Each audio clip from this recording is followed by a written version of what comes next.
Hello and welcome to the Fandemic Presents Alone Star Reviews. This is a podcast about the things you love and the voices that don't. Each episode, I am going to take a beloved TV show, movie, or something like a saga and go over some of the facts about it and then read some of its worst reviews. I'll give my 2 cents and find out if I agree or not. I'm the self-proclaimed Emperor of Awesome, Bradley Butin, and this is Lone Star Reviews on YouTube and everywhere you get audio podcasts. So I've been working on Star Wars. So I've made it through the regular 9 movies, and now I'm gonna be getting into the other movies shortly.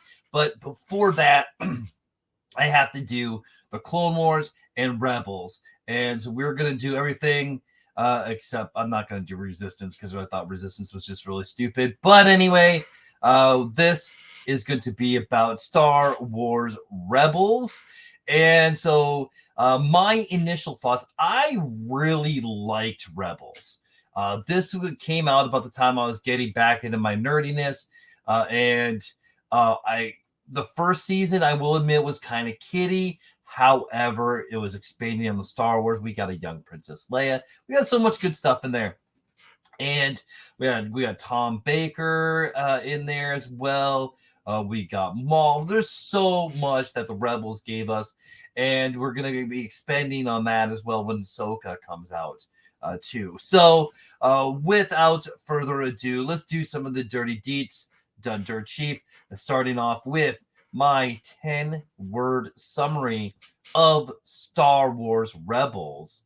So that would be Ghost, Kanan, Ezra, Sabine, Zeb, Maul, Thrawn, Wales. Loved it. Man, so good. This is one of my favorite animated properties. They're all pretty good, but this ran from 2014 to 2018, and it had an IMDb rating of 8.0 out of 10. Now, when it go over to the Rotten Tomato meter, the Rotten Tomato meter has this near perfect at 98%, and with an audience score of 83%. Do you agree with that? I think it's probably fair, at least in the audience score. I'm actually the Rotten Tomato meter actually kind of surprises me some actually. So, okay, so some fun facts about the show. Let's see here, which are not showing up. So you know what? No fun facts about Rebels. That's okay. We're gonna go right into the reviews. Right into see some Lone Star reviews.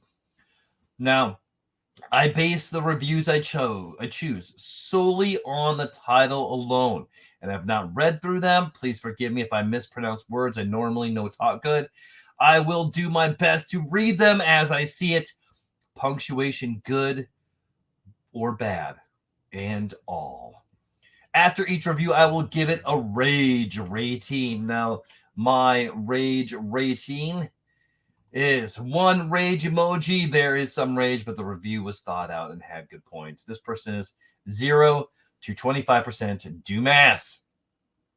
2 rage emojis. The rage is clear and there are valid points to be made. The review is more opinionated than realistic. This person is 25 to 50% Doom ass. 3 rage emojis. There's a lot of rage, and they made no points as to why. This person is 50 to 75% Dumas. And 4, the rage emoji. There's so much rage that it is actually funny. This person is 75 to 100% Doom ass. So, here we go. A Lone Star review number 1. This is called From the People Who Brought You Sheev Palpatine. And this is from October of 2014. So for context, this is probably somewhere either right after or during the first season of Rebels. I can't even put into words how terrible this show is. I really want to like it, but the more and more I watch it, the more I begin to hate it. The dialogue is unbearably bad. Every word that comes out of the character's mouth is either incredibly corny or super sarcastic. What makes the show even worse is how everything in it is just there for marketing toys. They have this really annoying Mandalorian chick who makes, I'm not even kidding, rainbow explosions and walks around in rainbow pink and purple graffiti armor. Actually, it's spelled out graffiti. Graffiti armor. It is nice to see that they're making a key female character, but they do it in a sense that it seems the only reason she's there is so that young girls will buy costumes. A great example of a good female character, Bo-Katan from Clone Wars. She was a smart female character with lots of grit and leadership who managed to be a fascinating character without flashy colors or rainbow explosions. Well, this person must like Mandalorian a lot right now. Let's just say that. All right. Another big issue is the show is a complete ripoff of the OT. The main characters are just dumbed down versions of the main characters of, he says, the main characters off the original trilogy. They try to pass it off as being an homage, but really, it seems like they were just too lazy to come up with some complex new storyline and decided to just try to take the basis of the OT and try to pass it off as some sort of tribute. Clone Wars was a fantastic show, and I don't understand why they cut that series short to replace it with this crap. I hope it flops, but to be honest, with such a low budget animation and overall quality, I think 10 viewers would be enough to keep the show alive. Wow. Man, that was there. Let's take a look here with this one. Did they give any examples of what made it bad?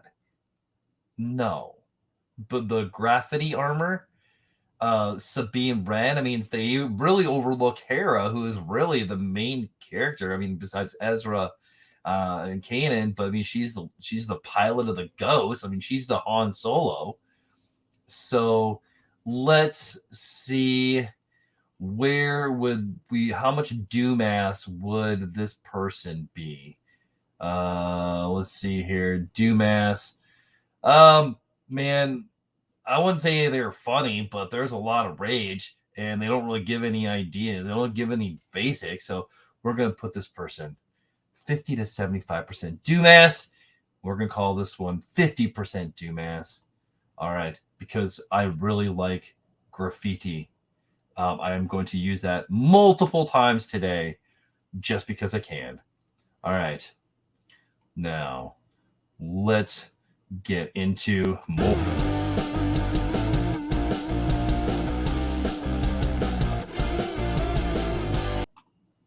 All right.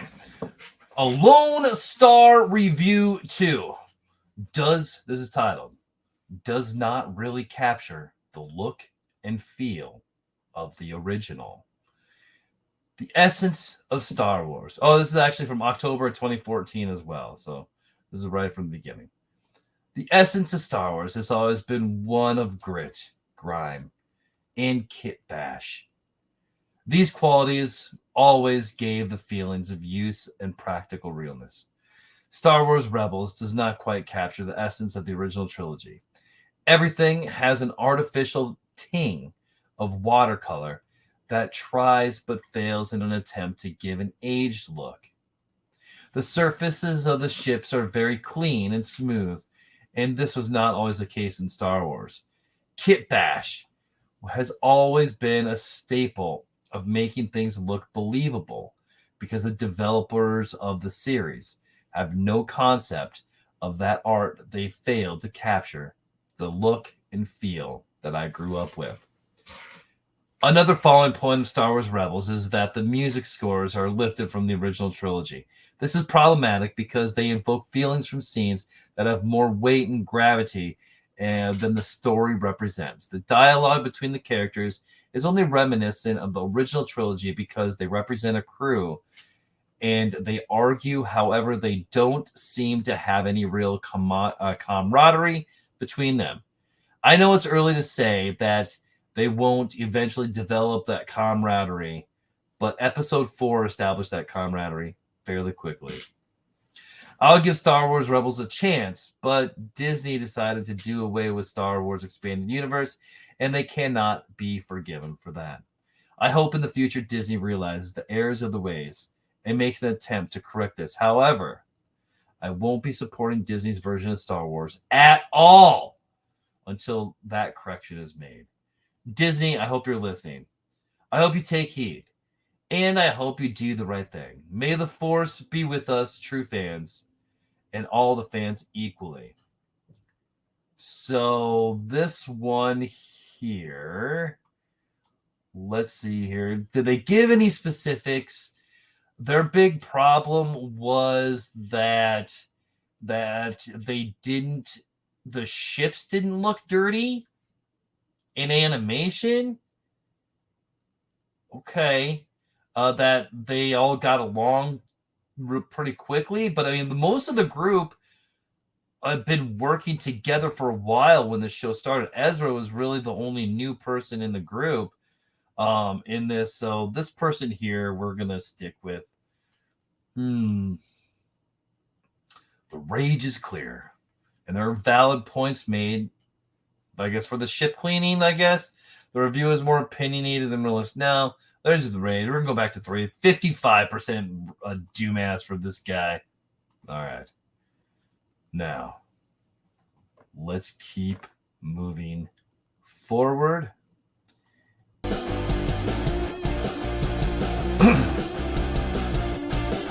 All right. This one, a Lone Star review number 3. It's titled Great Story Potential, but a Huge Lack of Effort Bringing It to the Screen. This one's actually from March of 2017, and they're calling this, they're saying specifically for seasons 1 through 3. And it's a short one. Let me start by saying that this show ain't bad. Yet, it is. Obviously not mature enough to be called good Star Wars canon. The story is often lacking with episodes not following up most of the times. But most of all the major battles look like small hooligan brawls. If you're told to see the Empire's massive forces attacking the main rebel force, and you only see 20 stormtroopers during the whole fight, you just realize something is off. Decent as a Star Wars introduction for young kids, yet even 16 plus won't be entertained with it all, or be entertained with it all that much. For more mature Star Wars canon, I recommend watching Star Wars The Clone Wars series, especially season 3 and on, due to graphical improvements. Oh man. So that was that. So they're mad because this is a ragtag group and they're not a bigger part of the fleet. I mean, the premise of the show was pretty much like the beginning of what we all know as the Rebel Alliance, and taking out the Empire. I mean, this is like several things that happened. I mean, you brought in Ahsoka, the Darth Maul, the Jedi are spread really, really thin. Yeah, they're out there because it's midichlorians, and anybody can be a Jedi that has them as them. Man, so this person, did they give specific examples? No, I don't think they did. So this person here doesn't change my mind at all. We're just gonna call them. It wasn't funny. Nah, I don't think there's a ton. Yeah, we'll give them this person 50%. A lot of 3s. The rage is there's a lot of rage, and they make no points as to why. At least very little points. So maybe 2 rage emojis here, 50% dumbass. So cool. All right, that is number 3 of a Lone Star review. So, did any of these reviews change my opinions? Absolutely not. I still like the show. I still rewatch it. Will I skip some episodes? Yeah.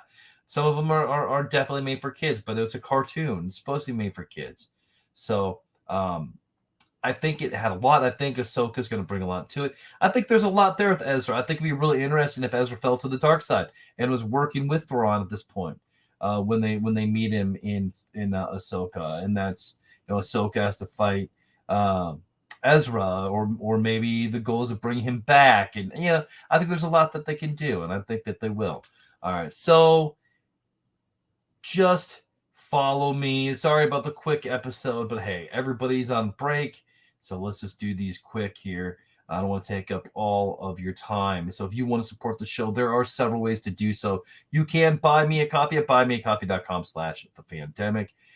Brian and I will roast you or toast you on the next episode. Probably a little bit of both. You can go find us on Patreon at patreon.com/pvotn Fandemic. Become an episode assistant, an episode producer, a pre-bench producer like Stacy, or become part of the con. Yes, you can be part of the con starting at about $5 a month. You can become a monthly supporter at anchor.fm/pvotn.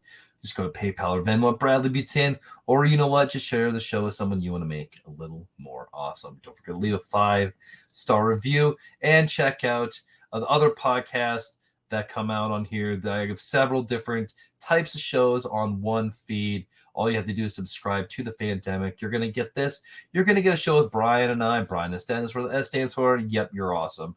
And you can also order my kids' books, Leveling Up My Awesome and Stuffed Animal Night Force versus the Dream Invaders on Amazon, or contact me for autographed copies. And in closing, I just have to say this. Don't let today end with why didn't I? Have a great day.